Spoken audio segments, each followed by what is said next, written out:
Salam sejahtera bagi kita semua.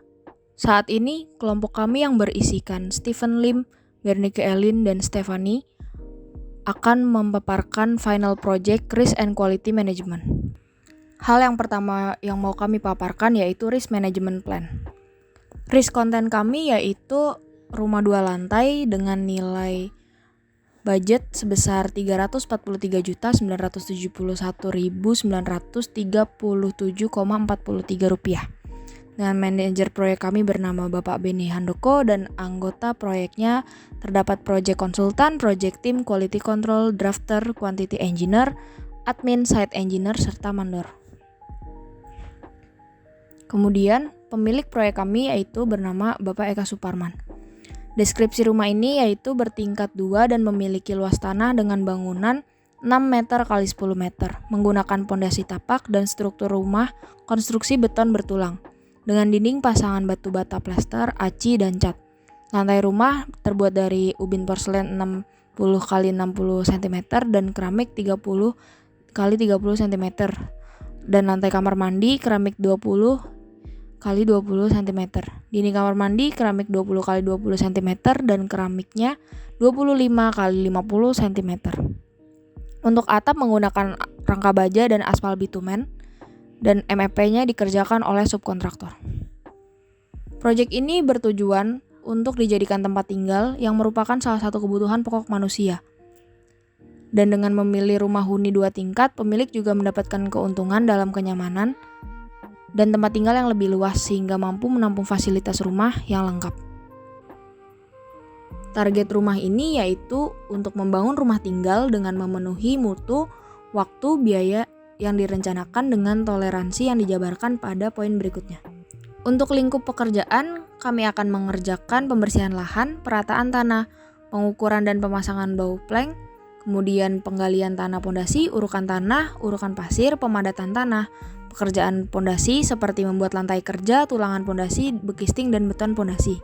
Kemudian untuk bagian superstructure, kami akan mengerjakan pekerjaan sloof, pekerjaan kolom, pekerjaan balok, pekerjaan pelat lantai, dan pekerjaan atap.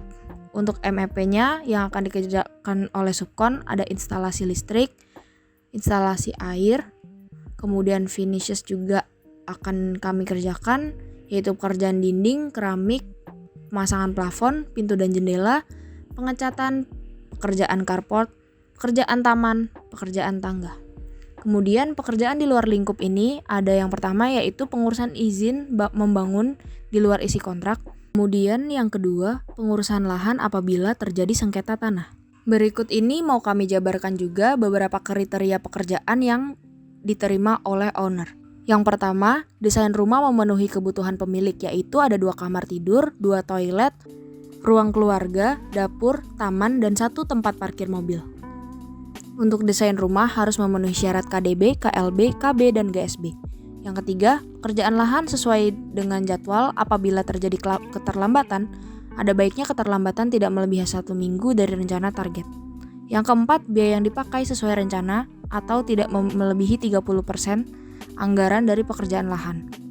Keempat, lahan galian dapat dipakai untuk pekerjaan pondasi. Kemudian pekerjaan substruktur juga sesuai jadwal.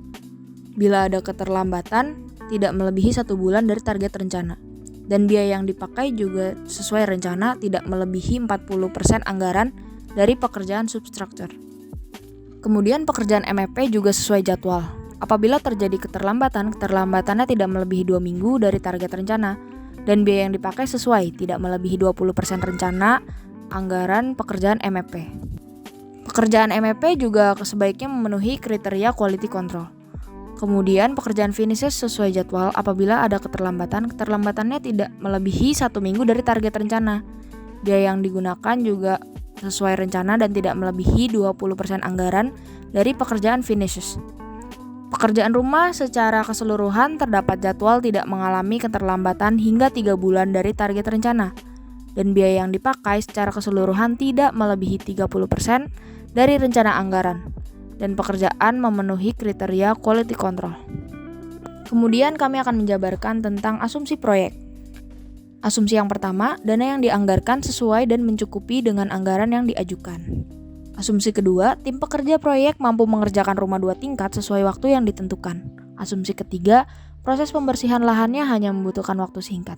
Dan asumsi keempat, kedalaman galian dan cor untuk pondasi dapat sesuai rencana. Yang kelima, aktivitas pekerjaan sudah disetujui oleh stakeholder. Kemudian yang keenam, pekerja mampu mengecor kolom, balok, dan pelat lantai sesuai dengan mutu rencana. Dan yang ketujuh, tangga yang digunakan merupakan tangga precast dan siap dipasang sesuai dengan jadwalnya. Kemudian asumsi proyek ke-8, pekerja mampu memasang instalasi saluran air dan listrik.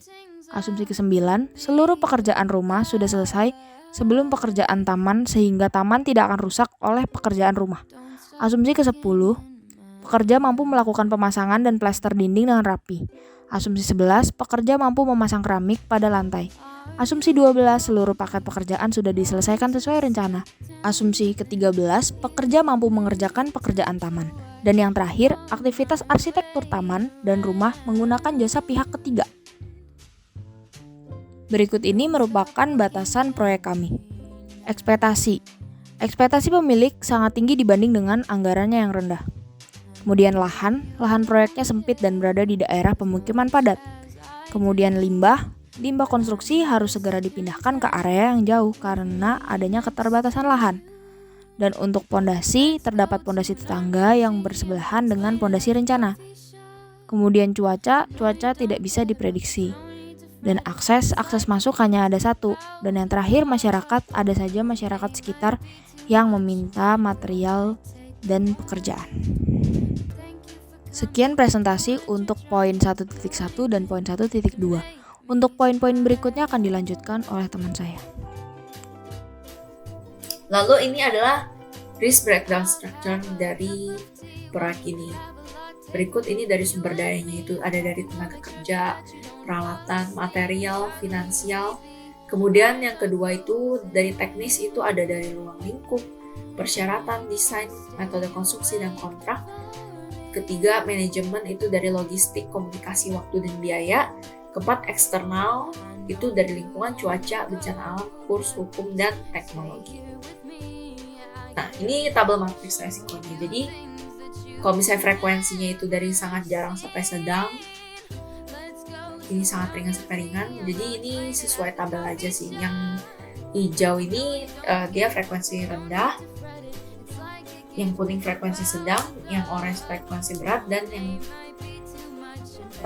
yang merah ada frekuensi yang ekstrim, sangat ekstrim. Jadi dinilai berdasarkan frekuensi sama si bobot resikonya. Semakin tinggi maka skalanya itu semakin besar, seperti itu. Lanjut ke 10 resiko terbesar yang kami temukan. Jadi ini yang termasuk tingkatan terparah dan harus lebih diperhatikan. Nah, ini kelompok resikonya itu dari tenaga kerja yang ceroboh dan tidak teliti. Sebenarnya ini yang poin 1-2 itu mirip. Jadi yang pertama itu tenaga kerja ceroboh dan tidak teliti, dan satu lagi itu pekerja tidak mengerjakan pekerjaan sesuai dengan standar yang ditetapkan. Sumber resikonya dari mana? Dari pengawasan, pelatihan, dan SOP yang kurang. Jadi dampaknya itu pekerjaan itu harus dibongkar dan dikerjakan ulang, baik yang lebih ahli, oleh yang lebih ahli maupun sama pekerja yang sama, tapi lebih diperketat. Kemudian tingkat frekuensi dan resikonya itu, tingkat dampaknya itu lumayan tinggi. Tingkat frekuensinya itu sering sedang terjadinya. Kemudian resikonya itu adalah 4 dari 5, jadi lumayan tinggi. Dan jenis dan rencana responnya itu dua-duanya itu menggunakan mitigasi atau rencana cadangannya itu pekerja bekerja di bawah pengawasan dan juga pekerja diberikan pelatihan konstruksi atau juga pekerja mengikuti apel atau toolbox meeting.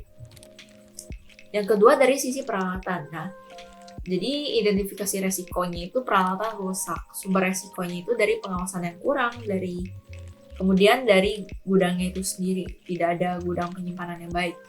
Dan dampaknya itu bisa menambah biaya untuk membeli dan menyewa peralatan baru, dan pekerjaan bisa tertunda kalau peralatannya rusak, apalagi peralatan yang penting. Nah, tingkat dampaknya ini 4, dengan frekuensi 3, dan resikonya 4. Jenis dan rencana responnya itu jadi ditransfer, dan cadangannya itu memiliki gudang peralatan yang aman dan di bawah pengawasan, menjadwalkan pemeliharaan alat secara berkala. Yang keempat itu dari sisi finansial, yaitu manajemen keuangan tidak baik. Jadi ini termasuk lumayan parah juga. Lalu sumber resikonya ini dari rencana keuangan yang kurang baik dan juga keahlian si manajer keuangannya itu juga nggak bagus. Dan dampaknya itu aliran dana tidak terkontrol dan dapat menyebabkan bangkrut baik dari pihak kontraktor dan owner. Nah, tingkat dampaknya ini 4, tapi dia tingkat frekuensinya kejadian itu 1 gitu, nggak sering-sering banget, tapi kalau sekali itu bisa fatal, langsung fatal gitu, dan resikonya itu 3. Dan jenis dan cara responnya itu dimitigasi, dan cadangannya itu memiliki pengelolaan keuangan yang tepat dan berpengalaman, dan aliran keuangan itu harus jelas dan selalu di bawah pengawasan oleh pihak kontraktor. Yang kelima dari sisi finansial. Nah, di sini sering terjadi juga owner gagal dalam membiayai proyek. Sumber resikonya dari mana? Nah, investor, gak ada investor, ini dari sisi ownernya ya. Investor pinjamannya nggak ada atau keuangan dia nggak ada, nggak matang, tapi dia malah mau minta pekerjaan gitu. Dia malah minta kontraktor kerjain gitu, padahal nggak ada dananya. Jadi mau kontraktor tidak mau melanjutkan proyek dengan kepercayaan antara kontraktor dengan owner dan bisa sengketa kalau misalnya nggak bayar. Nah, tingkat dampaknya ini sangat parah sebenarnya, dan frekuensinya itu tapi lumayan jarang. Kalau misalnya kejadiannya sering-sering enggak, tapi bisa terjadi, dan resikonya itu 4. Rencana responnya itu jadi meminta kontraktor untuk membuat surat jaminan. Kedua, terdapat perjanjian hitam di atas putih antara kontraktor, jadi lebih tertulis gitu. Dan utamanya itu transfer. Yang keenam adalah dari sisi kontrak, yaitu dokumen kontrak yang tidak lengkap dan tidak sesuai. Lalu sumber resikonya itu adalah dokumen kontrak voidable. Nah, jadinya voidable gitu. Dan dampaknya itu dapat menjadi konflik antara owner dan kontraktor, dan pekerja proyek itu nggak mau dibayar sama si kontrak, sama si ownernya itu. Nanti dampaknya itu 4, frekuensinya 2, dan nilai resikonya 3, jadi sedang. Nah, rencana responnya itu utamanya itu eskalasi, dan cadangannya itu pihak kontraktor tuh harus pelajari prosedur-prosedur sebelum mengikuti tender proyek. Yang kedua, persiapan dokumen kontrak dilakukan oleh si pekerja yang terpercaya.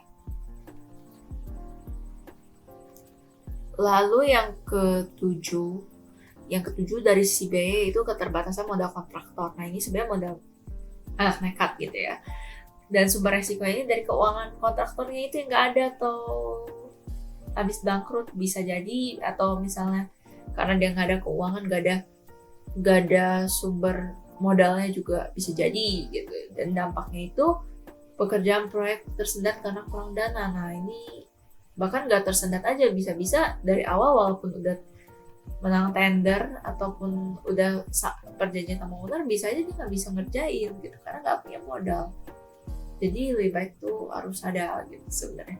Dan tingkat dampaknya itu 4, tingkat frekuensinya itu 1, ya jarang banget, biasanya harus lebih aware lah ke usaha gitu kan.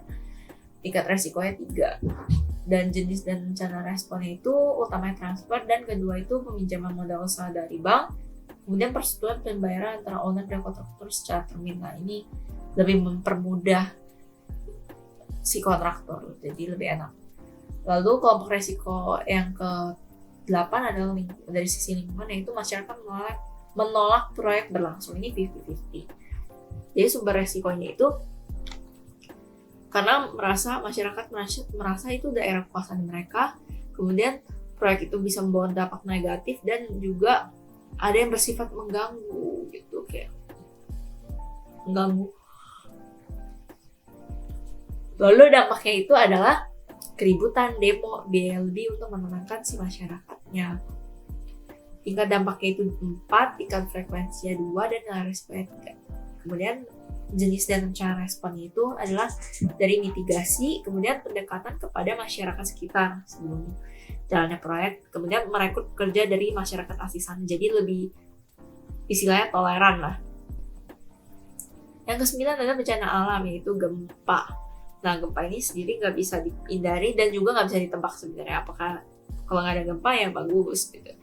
Lalu sumber resikonya itu dari pusat gempanya itu sendiri. Jadi yang sekali lagi nggak bisa ditebak itu tuh bakal ada gempa atau enggak gitu selama pekerjaan proyek itu berlangsung. Dampaknya itu kalau misalnya kejadian itu bisa kondisi fisik pekerja terganggu, proyek rusak apabila skala gempa itu besar. Tingkat dampaknya itu 4, tingkat frekuensinya 1, dan nilai resikonya 3. Jadi responnya itu accept aja dan menyiapkan tempat evakuasi bagi para pekerja, menyiapkan alat pemadam kebakaran dan alat keselamatan standar dan P3K. Yang terakhir dari sisi hukum yaitu tidak mendapat izin mendirikan bangunan. Nah ini sebenarnya agak cukup krit karena jadi si kontraktor itu yang penting harus tahu aja, dia harus konfirmasi ke owner apakah ada IMB atau enggak gitu, karena IMB itu bukan urusannya si kontraktor. Dan sumber resikonya itu karena bisa jadi itu proyeknya sebenarnya ilegal, atau satu lagi karena si owner malas mengurus atau nggak bisa mengurus gitu. Dan dampaknya itu bisa sanksi administratif, denda, pidana penjara, dan proyek tidak dapat dibangun. Tingkat dampaknya itu 5, tingkat frekuensinya itu 2, nilai resikonya itu 4, dan jenis dan rencana responnya itu owner itu jadi harus di avoid nih. Dan owner mengurus izin sebelum dibangun oleh kontraktor dan bisa menggunakan bantuan pihak ketiga yaitu notaris. Lanjut ke rencana implementasi respon resiko.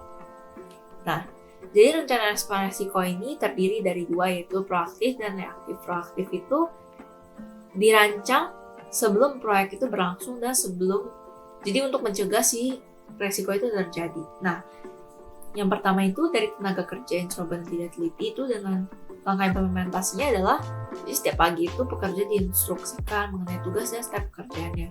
Kedua, frekuensi pengawasan dan QC ditingkatkan. Ketiga, menghindari pekerjaan overtime lembur. Keempat, merekrut tenaga kerja yang berpengalaman dan sumber daya untuk mendukung. Langkah implementasi ini adalah dari mandor, tukang, supervisor, site manager, quality control, dan project manager. Lalu estimasi biayanya itu adalah RP0 karena cuma butuh pengawasan yang ketat aja, jadi kayak lebih membutuhkan waktu dan juga sumber dayanya itu udah ada sebenarnya, jadi udah gak usah butuh biaya lagi sebenarnya. Dan dampaknya itu 90% pekerja meningkat produktivitasnya dan efisiensi sehingga pekerja itu dapat menghemat biaya upah harian dan kesalahan pekerja itu sebesar 0-15 juta. Sama juga waktu juga bisa dihemat. Nah ini nanti ada di EMV perhitungan. Lalu yang kedua itu ini sama, pekerja tidak mengerjakan sesuai dengan standar yang ditetapkan. Dari langkah implementasi sumber daya estimasi biaya sama dampaknya itu sama kayak yang poin pertama. Yang ketiga adalah peralatan rusak. Nah kalau misalnya peralatan rusak itu jadi pertama harus diasuransikan peralatan, terutama peralatan yang mahal atau yang lebih biasanya sering dipakai gitu, yang mahal dan sering dipakai. Kedua itu pelatihan penggunaan peralatan. Ketiga, penyimpanan di gudang yang aman dan di bawah pengawasan, jadi biar peralatannya nggak hilang. Keempat, inspeksi dan perawatan peralatan secara rutin. Nah, sumber dayanya itu ada mandor, tukang, supervisor, site manager, petugas keamanan, dan gudang penyimpanannya. Estimasi biaya itu 0-5 juta rupiah ini untuk pembuatan gudang penyimpanannya. Dan dampaknya itu 70% peralatan awet dan tidak rusak karena digunakan dan disimpan secara tepat. Jadi nggak usah perlu keluarin biaya lagi untuk membeli baru supaya 0-14 juta itu kira-kira. Kemudian yang keempat itu manajemen keuangan tidak baik. Nah ini penting banget untuk dikelola nih. Jadi langkah implementasi itu pengelola keuangan wajib berpengalaman dan kompeten. Kedua, transparansi antara pengelola dan stakeholder terkait serta di lapangan. Jadi harus ada keterbukaan. Lalu sumber dayanya itu dari manajer keuangan, stakeholder, dana yang akan dikelola, peralatan elektronik, dan aplikasi keuangan. Estimasi biayanya itu bisa 0-50 juta. Nah ini kenapa mahal? Karena pengelola keuangan kalau main cari yang berpengalaman kompeten itu biasanya lebih mahal dan karena lebih profesional kan, jadi butuhkan spare uang kayak gitu. Tapi lihat dampaknya itu bisa 99% keuangan itu dapat dikelola dengan baik, sehingga kalian dapat terkontrol dan hemat dari 0 sampai 450 juta. Wow, besar banget kan. Jadi kayak ya bisa dikontrol dengan baik, dari aliran dana masuk keluar sampai juga orangnya kalau jujur itu bagus lagi gitu. Kemudian ini yang kelima, owner gagal dalam biaya proyek, langkah implementasinya apa? Jadi sebelumnya itu owner dan kontraktor harus memiliki perjanjian hitam di atas putih.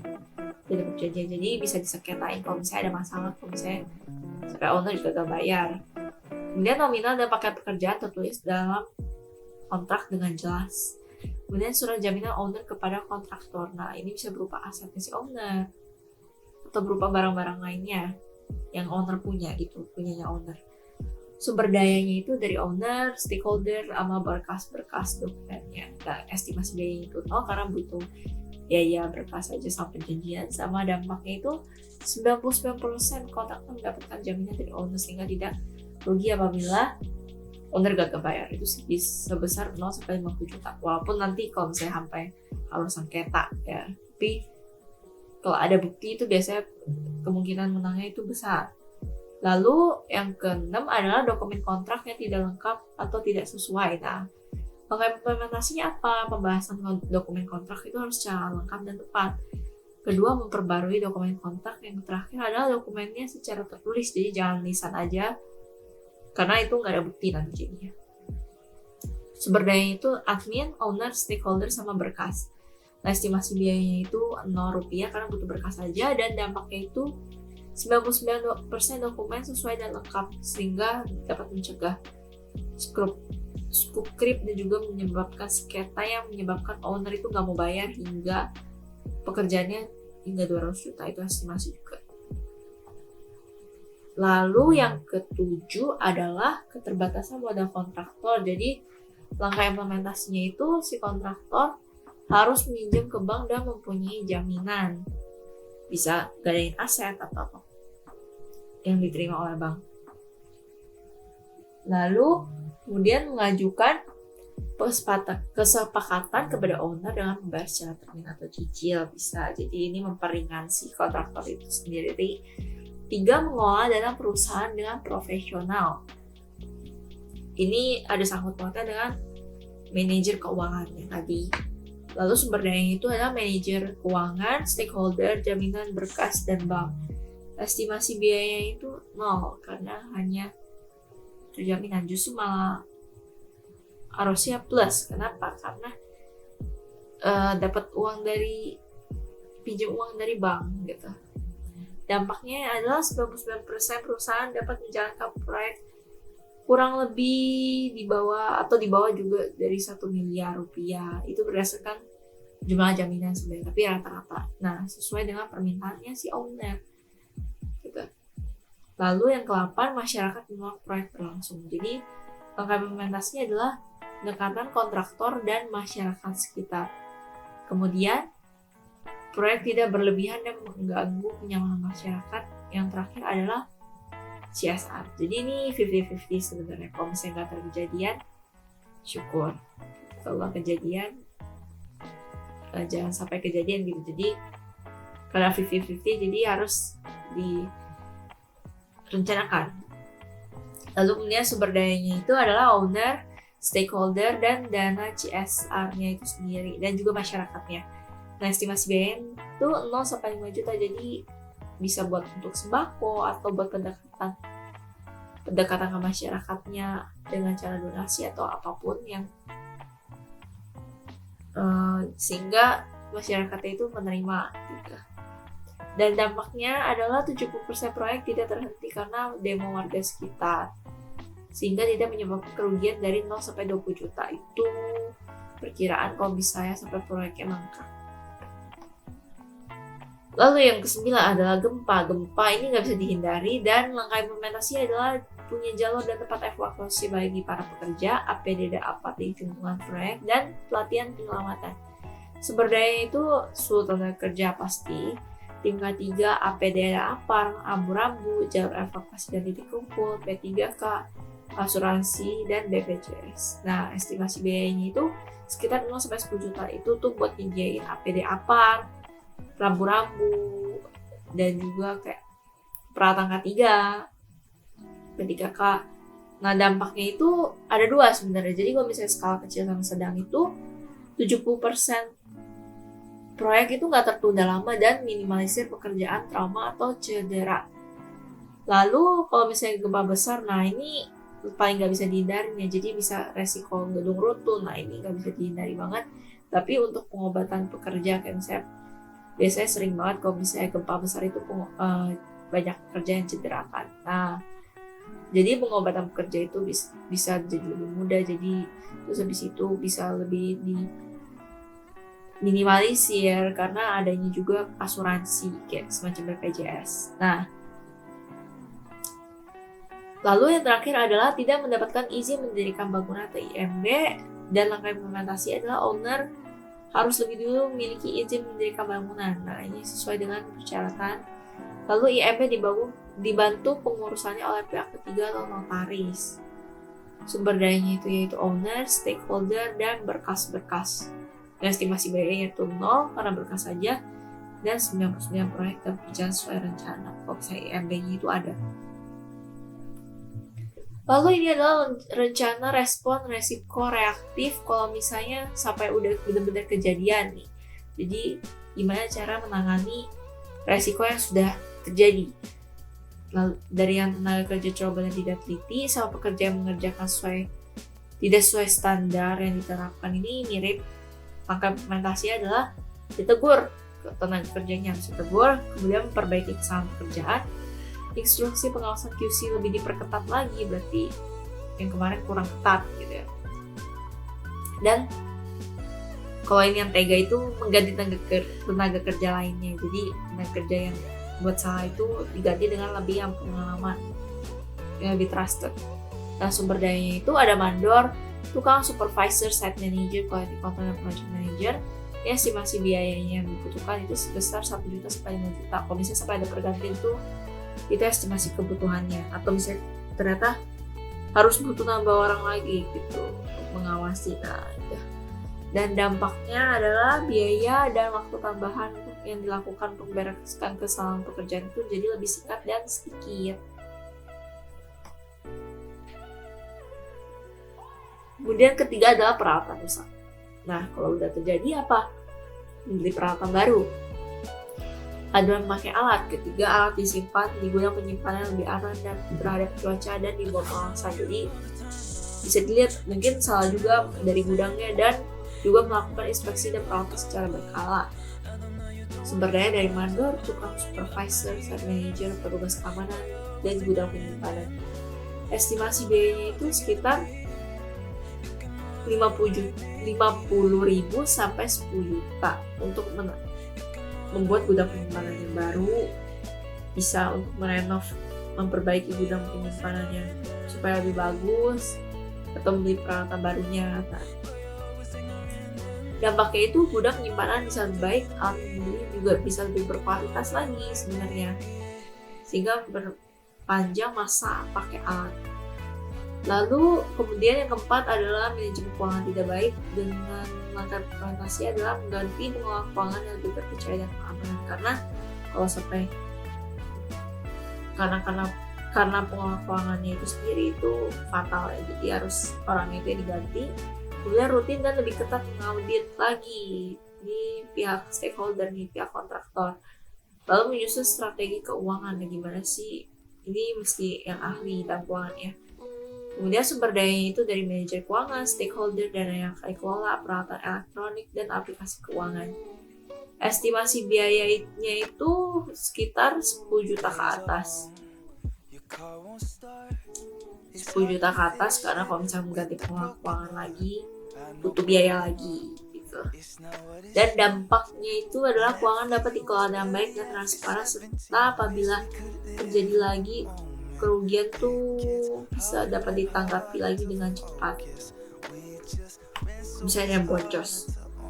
Kemudian yang kelima adalah owner gagal dalam biaya proyek. Jadi pertama itu harus tagih owner terus kasih surat peringatan. Kalau misalnya sampai nggak kasih, ajuin gugatan aja karena udah ada bukti yang kuat kan. Gitu. Lalu sumber dayanya itu ada owner, stakeholder, dan berkas. Estimasi biayanya itu bisa sebesar lebih dari 10 juta kalau misalnya sebenarnya amit-amit kalau banding gitu, jadi nggak dibayar, tapi harusnya nggak gitu. Dan dampaknya adalah jaminan yang pakai itu bisa menjadi dana untuk melanjutkan proyek. Nah, terus kalau misalnya kurang ya udah hentiin aja, karena ya rugi itu kalau misalnya udah dapet duitnya, ya rugi bukan kontraktor tapi si owner itu. Udah sia-sia dia mau buat tapi setengah jalan gitu. Kemudian yang keenam adalah dokumen kontrak tidak lengkap atau tidak sesuai, itu jadi harus diperbarui lagi, berarti kurang perbarui gitu. Kemudian berkomunikasi secara terbuka antara pihak kontraktor dan owner yang sumber dayanya itu ada admin, stakeholder, owner, dan berkas. Estimasi biaya itu adalah 0-10 juta. Jadi dokumen bisa lebih update dan lengkap agar mencegah sengketa dan dampaknya. Lalu yang ketujuh adalah keterbatasan kontraktor, dan angka implementasinya adalah masih mencari investor atau minjam bank. Kemudian bekerja sama dengan pengelola keuangan lagi. Sumber dayanya manajer keuangan, stakeholder, jaminan, berkas, dan bank. Estimasi biayanya itu bisa lebih besar dari 10 juta. Jadi untuk mencari investor itu juga butuh biaya sebenarnya. Dan pengelola keuangan juga butuh biaya juga, dan dampaknya itu tidak mencari proyek sebelum mendapatkan dana yang cukup menerima proyek skala kecil aja dari owner, jadi lebih memungkinkan. Lalu yang ke-8 adalah masyarakat menolak proyek berlangsung, menyelesaikan masalah dengan bantuan ketua RT, musyawarah. Kemudian yang terakhir CSR lagi, mungkin kurang sumber dayanya itu dari owner, stakeholder, dan dana CSR. Estimasi biayanya itu sekitar 0-10 juta untuk menyelesaikan masalah. Mungkin nanti kalau misalnya ada kerana hukum, seperti itu. Dan dampaknya itu 99% masyarakat yang menerima 99% masyarakat menerima proyek berjalan, namun membutuhkan waktu sampai benar-benar luluh. Karena biasanya ngekang gitu, nanti lama-lama juga dia bakal luluh sendiri. Seperti itu.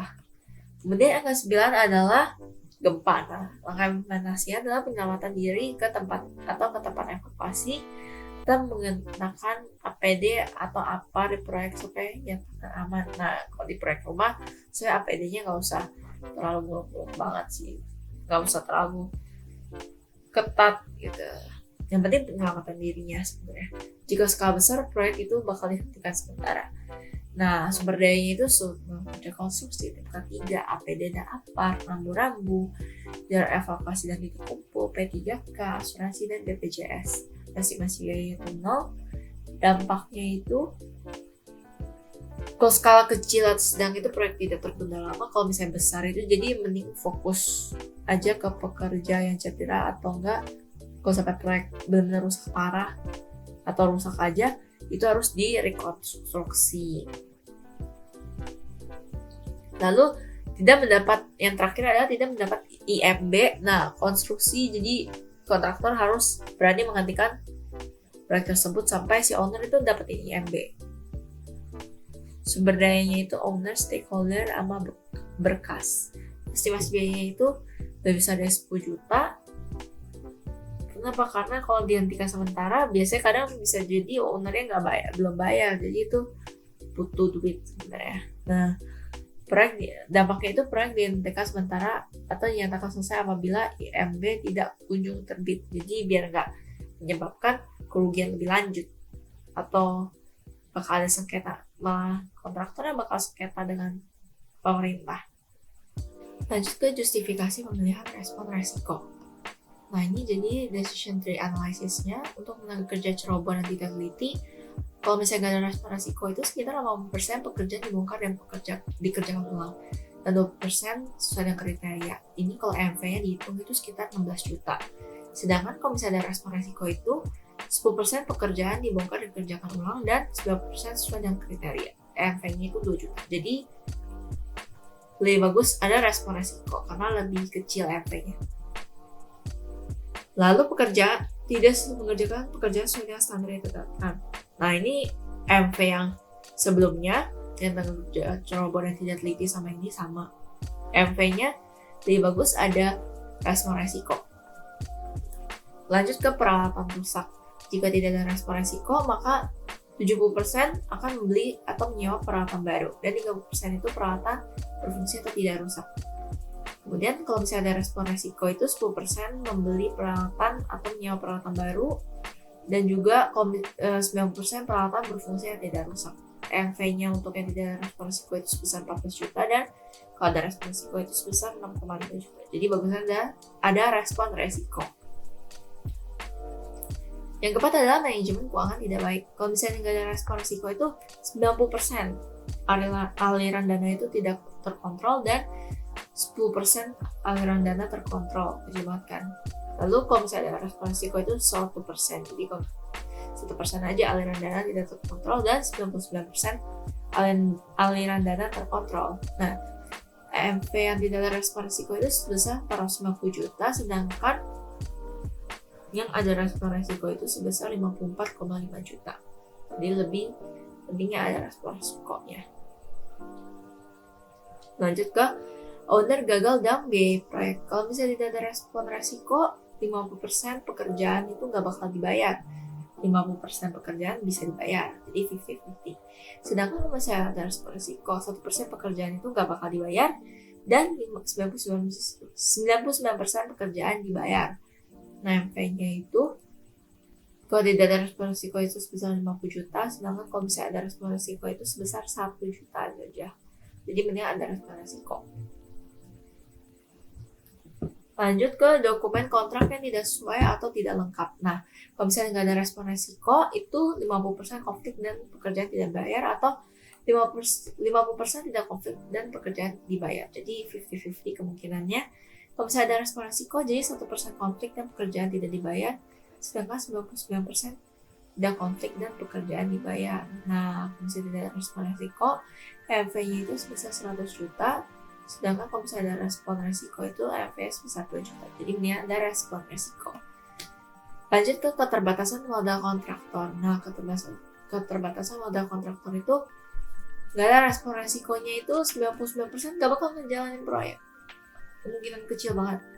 Kemungkinan besar banget nggak bakal jalan proyeknya. Dan 1% proyek dapat berjalan. Lanjut ke kalau misalnya ada respon risiko, 1% tidak dapat menjalankan proyek dan 99% proyek dapat berjalan. Jadi MV-nya itu sebenarnya masing-masing karena supaya tidak ada biaya. Jadi tapi kalau misalnya ada respon risiko sebenarnya bukan MV tapi lebih tepatnya tuh ada pekerjaan, jadi ada keuntungan yang didapatkan seperti itu. Lalu masyarakat menolak proyek berlangsung. Tidak ada respon resiko, jadi 50% proyek tertunda akibat demo dan 50% tidak tertunda. Jadi kemungkinannya 50-50 juga kalau misalnya ada respon resiko. Jadi itu 1% proyek tertunda akibat demo dan 99% proyek tidak tertunda. Nah, kalau dihitung jadinya MV-nya itu 10 juta dan ini 5 juta 150 ribu. Ini kan ada respon resiko. Lanjut ke gempa. Nah, kalau gempa tidak ada respon risiko itu 100% tidak ada jaminan pekerja. 0% ada jaminan pekerja. Dan kalau misalnya ada respon risiko itu 0% tidak ada jaminan pekerja, 100% ada jaminan pekerja. Jadi ini lebih ke jaminan kesehatan, kecelakaan kerja gitu. Nah, kalau misalnya ada respon risiko, EMV-nya itu sebesar 50 juta rupiah, dan sedangkan kalau misalnya yang ada respon risiko itu sebesar 10 juta rupiah. Jadi sebenarnya ada respon risiko, ada jaminan untuk orang tersebut. Dan yang terakhir adalah tidak mendapatkan izin mendirikan bangunan. Ini tidak ada respon risiko, jadi tidak dapat menjalankan proyek 99% dan 1% itu proyek dapat berjalan. Kedua, ada respon risiko, 1% tidak dapat menjalankan proyek dan 99% proyek dapat berjalan. Jadi MV keduanya itu 0. Jadi sebenarnya sama aja, tapi Di sini kenapa lebih baik ada respon resiko? Karena si kontraktor itu bisa dapat untung. Kalau misalnya istilahnya kalau misalnya nggak ada IMB, kontraktor nggak ada pekerjaan, kontraktor nggak dapat untung gitu. Jadi lebih ke keuntungan secara finansial seperti itu. Setelah kita mendengar penjelasan mengenai rencana manajemen risiko pada proyek rumah 2 lantai ini, mari kita lanjutkan penjelasan mengenai proses perencanaan manajemen kualitas. Kenapa ini jadi penting untuk dibahas dan dipahami? Nah, sekilas info dulu. Perencanaan manajemen kualitas ialah proses untuk menjamin proyek dapat memenuhi kebutuhan yang telah disepakati melalui aturan-aturan mengenai kualitas, prosedur, ataupun panduan untuk melaksanakan suatu aktivitas. Kenapa manajemen kualitas dan manajemen risiko dibahas berdampingan? Karena kedua rumpun ini saling berkaitan erat dan memiliki karakteristik yang serupa. Tadi sempat dibahas juga bahwa dalam manajemen risiko deliverable untuk mengalami kegagalan dalam memenuhi persyaratan dapat direspon secara proaktif. Hal ini berkesinambungan dengan manajemen kualitas di mana terdapat quality assurance sebagai tindak lanjut dari manajemen risiko. Nah, nantinya kita akan melihat quality assurance dari proyek rumah 2 lantai ini dalam bentuk rencana manajemen mutu. Berikut ini tabel mengenai rencana manajemen mutu proyek rumah 2 lantai, dan untuk info detailnya bisa di-pause saja ya. Untuk mempersingkat waktu, saya hanya akan berfokus pada 3 deliverable utama saja, yakni pembesian, pemasangan bekisting, dan pengecoran untuk seluruh struktur beton bertulang. Kita mulai dari tabel 4 ya. Nah, di tabel 4 ini ada beberapa paket pekerjaan pembesian, yaitu di sini pekerjaannya dibagi menjadi 3, yakni pengecekan, fabrikasi besi, dan instalasi besi. Untuk inspeksi pengecekan jenis dan kualitas besi akan dilaksanakan setelah material besi tiba di proyek. Pengecekan dilaksanakan mengacu pada SNI 2052 tahun 2017 dan dapat dinyatakan lolos inspeksi bila besi beton sesuai dengan syarat SNI dan spesifikasi teknis. Quality control lah yang bertanggung jawab dalam proses inspeksi ini.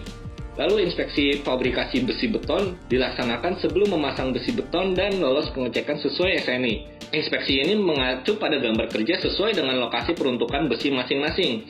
Besi terfabrikasi dapat dinyatakan lolos inspeksi bila fabrikasi sudah sesuai dengan gambar kerja dan memenuhi syarat SNI 2847 tahun 2019. Di sini project manager lah yang bertanggung jawab. Inspeksi instalasi besi beton dilaksanakan setelah besi terpasang dan sebelum pemasangan bekisting. Inspeksi ini mengacu pada gambar kerja sesuai dengan lokasi peruntukan besi masing-masing. Besi terpasang dapat dinyatakan lolos inspeksi bila pemasangan sudah sesuai dengan gambar kerja dan memenuhi syarat SNI 2847 tahun 2019. Di sini project manager bertanggung jawab dan akan dicatat dalam form pemeriksaan pekerjaan. Lalu untuk tabel 5 yakni paket pekerjaan bekisting dengan sub pekerjaan pemasangan bekisting. Inspeksi pemasangan bekisting dilaksanakan setelah pemasangan besi beton dan sebelum pengecoran dimulai. Inspeksi mengacu pada metode konstruksi yang telah dijelaskan di video lain. Silahkan dicek saja ya. Pemasangan bekisting mengacu pada SNI 2847 tahun 2019.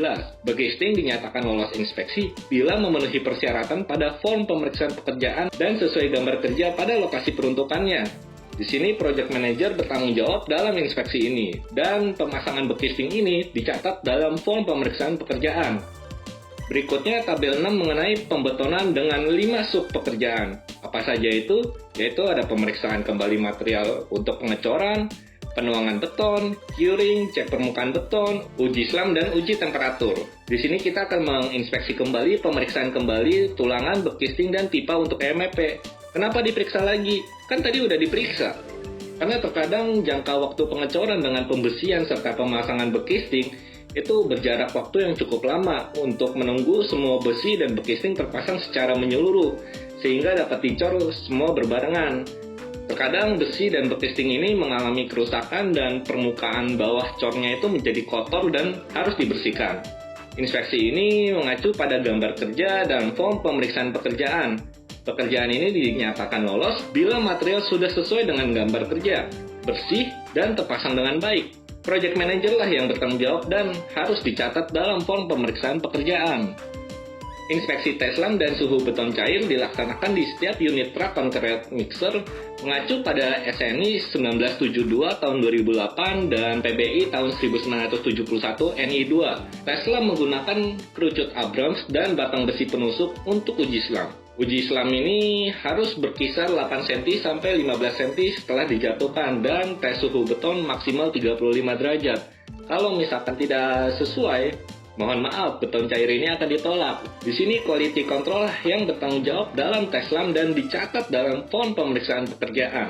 Inspeksi penuangan beton cair dilaksanakan setiap pengecoran, mengacu pada metode konstruksi dan SNI 2847 tahun 2019. Penuangan ini wajib maksimal tinggi jatuhnya 1 meter di atas permukaan untuk mencegah kecacatan pada beton. Site engineer bertanggung jawab dalam proses pengecoran dan dicatat melalui form pemeriksaan pekerjaan.